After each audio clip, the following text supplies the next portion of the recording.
আরে ও শ্যামাপদদা, শীতকাল তো আসতে চললো, তবুও যে গরম যায় না। কি ব্যাপার বলো দেখি, ওপরওয়ালা কি আমাদের বাঁচতে দেবে না নাকি?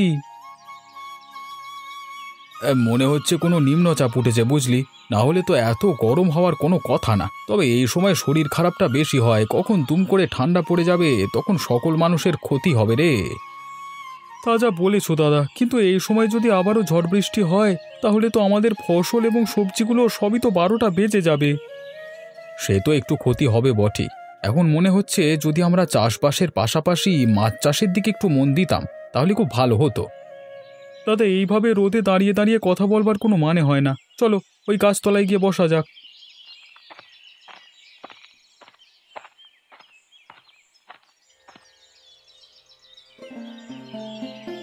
মাছ চাষের কথা কি বলছিলে দাদা?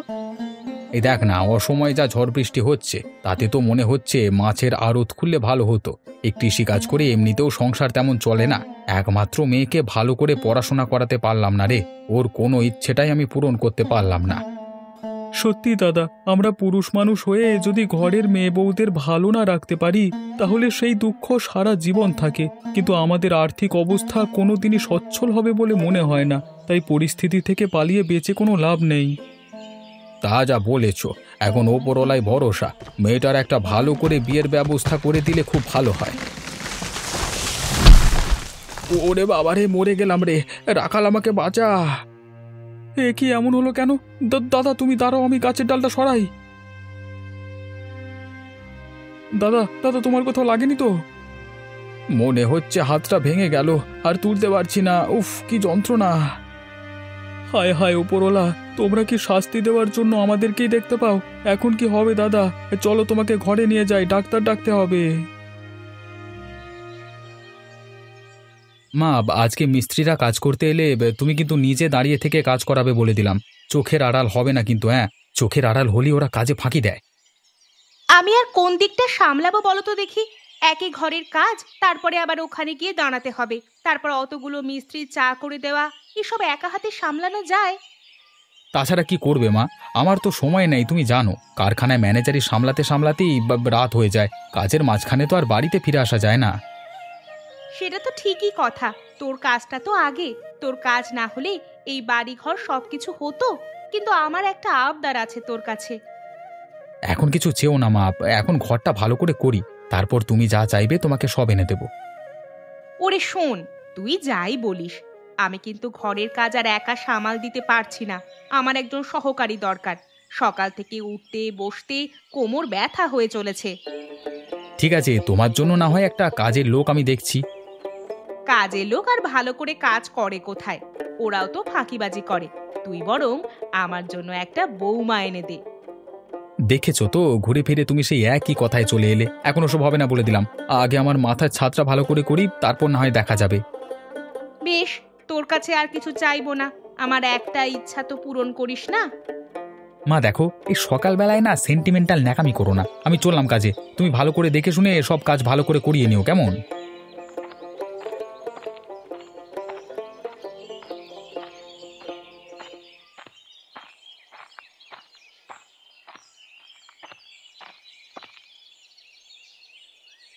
কই রে দুঃখী মা, তুই কোথায় আছিস? দেখ না তোর বাবার কি হয়ে গেল।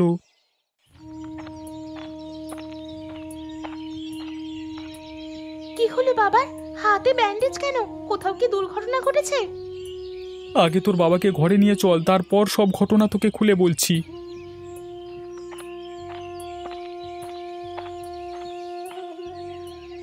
মারে, আমার সব গেল। আমার হাতটাই ভেঙে গেল। এখন যে সংসার চালাবো কি করে, সেটাই তো বুঝতে পারছি না রে মা। কিন্তু কি করে হলো এসব বাবা? রাখাল কাকা, তুমি কিছু বলো। ভাগ্যের ফের আর কাকে বলে। আমি আর শ্যামাপদদা কাজ শেষ করে একটু গাছতলায় বসে গল্প করছিলাম। এমন সময় একটা বড় গাছের ডাল শ্যামাপদদার হাতের উপর পড়ে গেল, সাথে সাথে হাতটা ভেঙে গেল। আমার সঙ্গে কেন এরকম হয় বলতে পারিস? একেই তো সংসার টানতে জীব বেরিয়ে আসে, তার উপর আবার উপরওয়ালা আমাদেরকে এমন শাস্তি দিলেন। আমার জন্য তোর জীবনটা শেষ হয়ে গেল রে মা। এখন কি যে হবে আমি কিছুই বুঝতে পারছি না। বাবা, তুমি দুঃখ করো না, এটা একটা দুর্ঘটনা। তুমি কি করবে বলো? তুমি অত চিন্তা করো না। কাকা, ডাক্তার কি বললো? ডাক্তার কিছু ওষুধ লিখে দিয়েছে, সেগুলো তো কিনতে হবে। আমি বরং গিয়ে একবার কিনে আনি, কেমন? না কাকা, তোমাকে কিনতে হবে না, আমি বরং ওষুধগুলো কিনে আনি। আরে না রে মা, তুইও তো চিন্তা করিস না, আমি আছি তো তোদের পাশে, অত ঘাবড়াচ্ছিস কেন? না কাকা, তবুও তুমি আমাদের জন্য কত করবে বলো। আমি গিয়ে বরং ওষুধগুলো নিয়ে আসি, তারপর যা হয় দেখা যাবে। আচ্ছা তাই যাস। শ্যামাপদদা, কদিন একটু সাবধানে ভালো করে থেকো, কেমন? তাড়াতাড়ি সুস্থ হয়ে নাও, ততদিন আমি তোমার জমিটা না হয় দেখাশোনা করব। তুই আমার মেয়েকে একটু দেখিস, রাখাল। আরে হ্যাঁ হ্যাঁ, আমরা আছি তো, তুমি কোনো চিন্তা করো না, তুমি এখন বিশ্রাম নাও।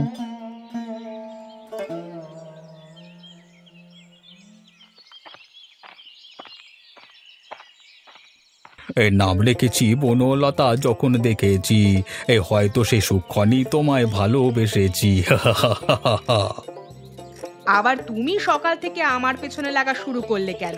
সকাল থেকে কোনো কাজ নেই নাকি তোমার? এই বুড়ো বয়সে ঢং হচ্ছে? আরে গিন্নি, ঢং হতে যাবে কেন? আরে আমি তোমাকে সকালবেলা একটু গান শোনাচ্ছিলাম। তোমাকে আর সকালবেলায় ফাটা গলায় গান করতে হবে না। যাও, দেখি একটু বাজার করে আনো তো। আরে সে না হয় যাচ্ছি গিন্নি, কিন্তু তোমাকে অনেক দিন ধরে একটা কথা বলবো বলে ভাবছিলাম। কি কথা, তাড়াতাড়ি বলো। খাওয়া দাওয়া নিয়ে কথা তো? এই তো গিন্নি, তুমি ঠিক ধরেছো। আসলে আমি ভাবছিলাম, আমাদের বাজারে সব মাছই পাওয়া যায়, কিন্তু চিংড়ি মাছের খুব অভাব। তো আমি কি করব? সেটা আমাকে বলে কোনো লাভ আছে? আরে না না, আসলে আমার ইদানিং খুব চিংড়ি মাছ খেতে ইচ্ছে করছিল। সে মনে আছে, তুমি আমাকে একবার না দুবার চিংড়ি মাছের মালাইকারি করে খাইয়েছিলে, আর সেই স্বাদ আমার এখনো মুখে লেগে আছে। বেশ, তবে তুমি আমাকে বাজার থেকে চিংড়ি মাছ এনে দাও, আমি তোমাকে মালাইকারি করে খাওয়াবো। এতে আর অসুবিধার কি আছে? কিন্তু বেটা জেলেরা সেই চিংড়ি মাছ কিছুতেই পাচ্ছে না। এখন আমি ভাবছি যে ওদের উপর নির্ভরশীলতা ছেড়ে দেব, এবং আমি নিজের পুকুরে নিজেই চিংড়ি চাষ করব। কি বলো গিন্নি? আমি আজ পর্যন্ত তোমাকে কোনো কাজে বাধা দিয়েছি? না না, তা দাওনি, তাই বলছি আর কি। মানে তোমার মতামত একটা দরকার তো। হ্যাঁ, বাড়ির গিন্নির সম্মতি না থাকলে সেই কাজে আনন্দ পাওয়া যায় না গো। বেশ, তবে তুমি চিংড়ির চাষ করো। নিজের পুকুরে চাষ করলে তো ভালো, ঘরে খেতেও পারবে বিনা পয়সায়, আর বাজারে বিক্রিও করতে পারবে। হ্যাঁ ঠিক আছে গিন্নি, তোমার যখন সম্মতি পেয়ে গেছি, তখন আমি এ কাজে নামলাম। কি ব্যাপার, কি চাই তোমার? কাকা, ডাক্তার এই ওষুধগুলো কিনতে বলেছেন, তুমি আমাকে ওষুধগুলো একটু দিয়ে দেবে? কার কি হলো আবার? আমার বাবার হাতের ওপর গাছের ডাল ভেঙে পড়ে হাতটা ভেঙে গেছে, আজই ঘটনাটা ঘটেছে। এখানে তো অনেক ওষুধ লেখা আছে, তা ওষুধ যে নেবে, টাকা পয়সা কিছু এনেছো? ঘরে যেটুকু টাকা ছিল এনেছি কাকা, তুমি এর মধ্যে কিছু একটা ব্যবস্থা করে দাও না। এ বাবা, 50 টাকায় তো কাজ হবে না গো, এসব ওষুধ কিনতে গেলে তো প্রায় 200 টাকা লাগবে। কিছু একটা ব্যবস্থা করা যায় না কাকা? দেখো, তুমি তো বুঝতেই পারছো, আমাকেও তো ওষুধগুলো পয়সা দিয়ে কিনে আনতে হয়। যদি আমার কিনে না আনতে হতো, তাহলে আমি তোমাকে বিনামূল্যে দিতাম। কিছু একটা ব্যবস্থা করে দাও না কাকা, না হলে আমার বাবা যে ভালো হবে না। কিন্তু এখন তো অন্য একটা ব্যবস্থা নিতে হয়। ঠিক আছে, ডাক্তার তো এখানে 7 দিনের ওষুধ লিখে দিয়েছে, তাহলে আমি তোমাকে বরং 3 দিনের দিয়ে দিচ্ছি অল্প করে। এগুলি বরং খাওয়াও, তারপর একটু কাজকর্ম করে কষ্ট করে টাকা পয়সা জোগাড় করো মা। আর কি বলবো, মানে আমারও তো খারাপ লাগছে বলতে। না না কাকা, এতে খারাপ লাগবার কিছুই নেই। তুমি যে আমাকে ওষুধ দিচ্ছ এটাই অনেক। অনেকে হয়তো আমাকে তাড়িয়েই দিত। এমা ছি ছি, তুমি আমাদের গ্রামের মেয়ে, তোমাকে শুধু শুধু তাড়াবো কেন? ঠিক আছে, আমি তোমাকে ওষুধ দিয়ে দিচ্ছি, কেমন? তুমি 3 দিন পর কাজ করে যত টাকায় জমাও না কেন, আমার কাছে নিয়ে এসো। হ্যাঁ, আমি তোমাকে ওষুধ ঠিক দিয়ে দেবো। ঠিক আছে কাকা। কাকাবাবু, আপনি বরং একটা কাজ করুন, ওকে আপনি 7 দিনের ওষুধ দিয়ে দিন, আমি আপনাকে টাকা দিয়ে দিচ্ছি। আরে তাই নাকি? আরে তাহলে তো কোনো কথাই নেই। মানে আমিও তো দিতে চাইছিলাম আর কি, কিন্তু আমার তো হাত পা বাঁধা। আমি বুঝতে পারছি কাকা, তুমি দিয়ে দাও। কিন্তু আমি আপনাকে টাকা ফেরত দেব কিভাবে? আমাকে টাকা ফেরত দিতে হবে না, তুমি তোমার বাবাকে গিয়ে সুস্থ করে তোলো। কিন্তু আপনি... আরে অত কিছু বলতে হবে না। এই সময় যদি মানুষকে সাহায্য না করি, তাহলে আর কখন করব? কি কাকা, ঠিক বললাম তো? সে তো বটেই, সে তো বটেই। আর তাহলে আমি ওকে ওষুধ দিয়ে দিচ্ছি, কেমন?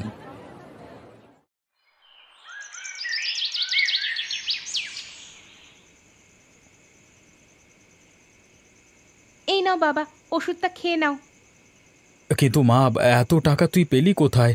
ডাক্তার তো 7 দিনের ওষুধ লিখে দিয়েছিল, সেই ওষুধের তো অনেক দাম হবে। সে এক ঘটনা বাবা, আমি তো আমার জমানো 50 টাকা নিয়ে তোমার ওষুধ কিনতে গিয়েছিলাম। সেখানে একজন ছেলে এসেছিল, সেই আমাকে সমস্ত ওষুধটা নিজের টাকা দিয়ে কিনে দিল। সে কি রে মা, কে সেই ছেলে? তুই কি তাকে চিনিস? আমাকে দোকানদার কাকা বলল, পাশে যে কারখানা আছে না, ছেলেটা সেখানকার ম্যানেজার। ও, তাহলে তো ওনাকে ধন্যবাদ দেওয়া প্রয়োজন। সে আমি দিয়েছি, তিনি আমাকে টাকাটা ফেরত দিতে বারণ করলেন। বাহ, এখনকার যুগে এমন মানুষও আছে। আমি সুস্থ হয়ে গেলে একবার ছেলেটির সাথে দেখা করব। বেশ, তাই করো। এখন ওষুধটা খেয়ে নাও, আমায় এক্ষুনি রান্না চাপাতে হবে।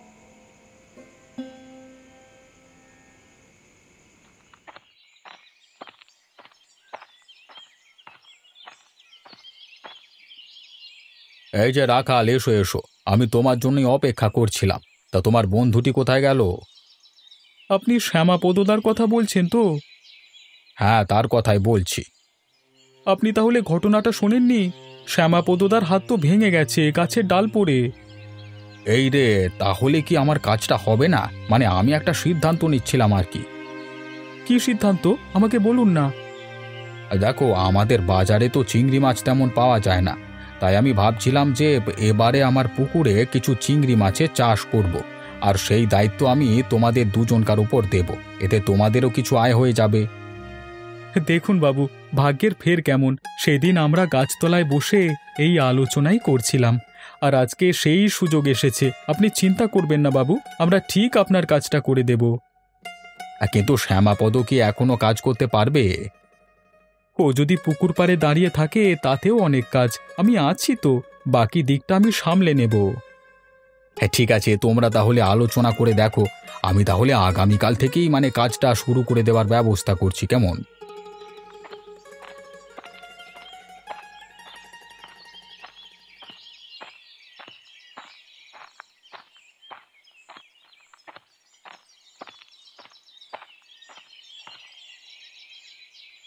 কেমন আছো শ্যামাপদদা? আয় ভাই রাখাল আয়, আমি আগের তুলনায় অনেকটা ভালো আছি এখন। কালকে আমার মা ওষুধ এনে দিয়েছে। যাক, তুমি ধীরে ধীরে সুস্থ হয়ে যাও, এটাই কামনা করি। আচ্ছা শোনো দাদা, তোমার সঙ্গে একটা পরামর্শ করবার আছে। হ্যাঁ বল না, কি পরামর্শ? জমিটা কেমন আছে বলতো? সেসব নিয়ে তোমাকে চিন্তা করতে হবে না। আচ্ছা এবার তুমি একটা কথা বলো তো, তুমি কি পুকুর পাড়ে গিয়ে এই ভাঙা হাত নিয়ে বসে থাকতে পারবে? কোনো কাজ করতে হবে না। হ্যাঁ পারবো না কেন? কেন, কি হয়েছে বলতো?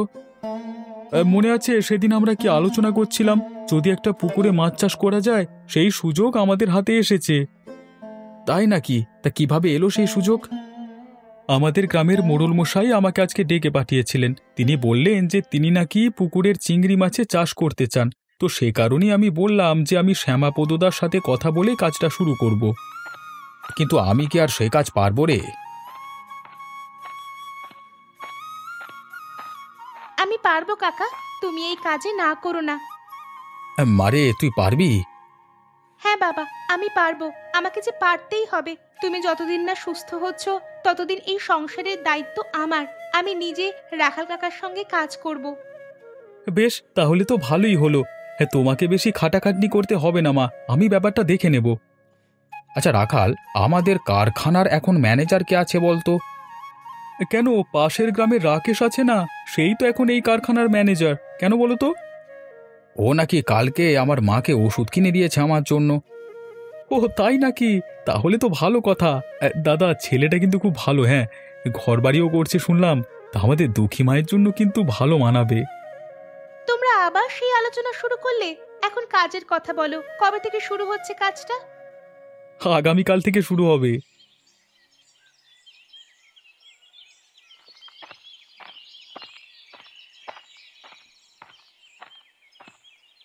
আরে তোমরা দেখছি কাজটা শুরু করে দিয়েছো, তা কি দুঃখীমা, তোমার কষ্ট হচ্ছে না তো? না বাবু, এই প্রথমবার ঘরের বাইরে বেরিয়ে কাজ করতে আমার খুব আনন্দ হচ্ছে। বেশ বেশ, তা তোমার বাবা এখন কেমন আছেন? ওষুধপত্র সব ঠিকঠাক চলছে তো? হ্যাঁ বাবু, ডাক্তারবাবু 7 দিনের ওষুধ লিখে দিয়েছেন, সেগুলো এখন খাওয়াচ্ছি। ঠিক আছে ঠিক আছে গো, খাওয়াও। কোনো অসুবিধে হলে আমাকে বলবে কিন্তু। বাবু, দুঃখী খুব কাজের মেয়ে। ও এমনিতে ঘরের বাইরের সব কাজ করতে খুবই পটু। সে তো দেখতেই পাচ্ছি। ঠিক আছে, তোমরা তাহলে মন দিয়ে কাজ করো। এবার আমাকে চিংড়ি মাছ খেতেই হবে।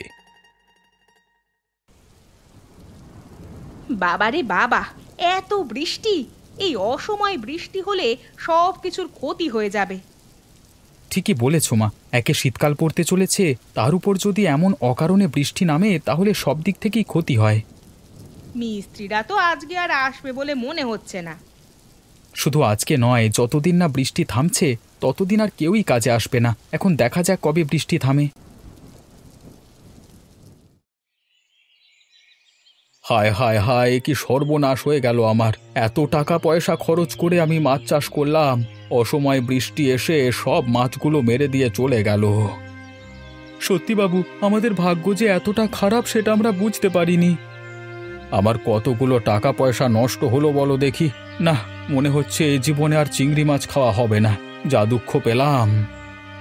তাহলে এখন কি করব বাবু? মনটা ভেঙে গেছে গো। কি আর করব, আজ থেকে পুকুরে চিংড়ি চাষ আমি বন্ধ করলাম। তোমরা যেমন চাষ করছিলে তেমনই গিয়ে চাষ করো, আমি আর তোমাদের বাধা দেব না। সত্যি খুব খারাপ লাগছে বাবু। কত আনন্দ করে আমরা চিংড়ির চাষ শুরু করলাম, এইভাবে যে সমস্ত চিংড়ি পচে যাবে সেটা বুঝতে পারিনি। কি সর্বনাশ হয়ে গেল বাবু! এত বড় যে ক্ষতি হয়ে যাবে আপনার, সেটা আমরা কল্পনাও করতে পারছি না। কিন্তু বৃষ্টিতে মাছগুলো এভাবে মারা গেল কেন? এটা তো অসময়ের বৃষ্টি। অসময়ে বৃষ্টি হলে কোনো কিছুই আর ভালো থাকে না দাদা। তার মানে আমরা এত কষ্ট করে চিংড়ি উৎপন্ন করলাম, সে সবকিছুই শেষ হয়ে গেল? কি আর করব রে মা, ওপরওয়ালা যে আমাদের কি শাস্তি দিচ্ছেন আর কেনই যে শাস্তি দিচ্ছেন সেটাই আমরা বুঝতে পারছি না। তোর বাবার হাত ভাঙলো, আমার চিংড়ি নষ্ট হলো, এরপর আর জানি না কি দুর্দিন আমাদের দেখতে হবে।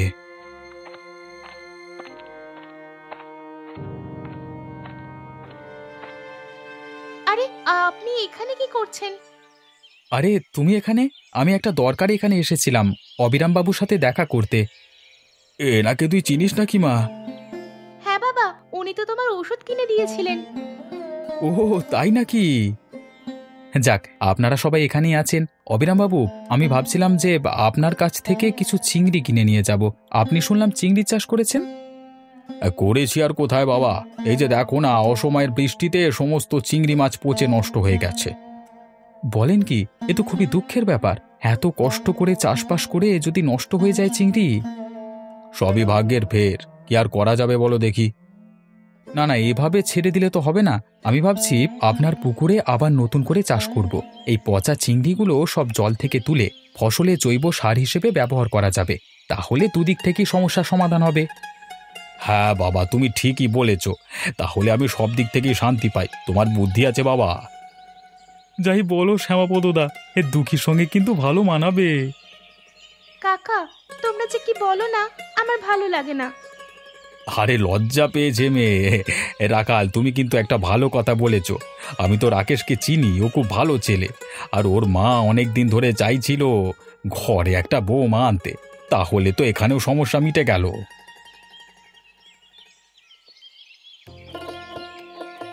আমার কোনো অসুবিধা নেই, মেয়ের মন ভালো হলেই হবে। শুধু আমাদের সংসারটাকে গুছিয়ে রাখতে হবে। আপনি কোনো চিন্তা করবেন না, ও সব কিছু একা হাতে সামলে দিতে পারে। অত্যন্ত ভালো মেয়ে। কি বাবা রাকেশ, তুমি তো মেয়েটিকে দেখেছো, তোমার কোনো আপত্তি নেই তো? আপনারা যেটা ভালো বুঝবেন করবেন, আমি আর কি বলবো। তার মানে ওর সম্মতি আছে। যাক বাবা, আমাকে বাঁচালেন অবিরাম বাবু। আমি আর কি করলাম বলুন? দুঃখীর সংসার আর আমাদের এই পুকুরের পচা চিংড়ি আমাদের সকলকে এক কাছে করলো। যদি শ্যামাপদর সংসারে দুঃখ না থাকতো তাহলে রাকেশ হয়তো তাকে সাহায্য করতে এগিয়ে যেত না। আর যদি আমার পুকুরে চিংড়ি না পচতো তাহলে হয়তো রাকেশ আমাদের ওখানে যেত না।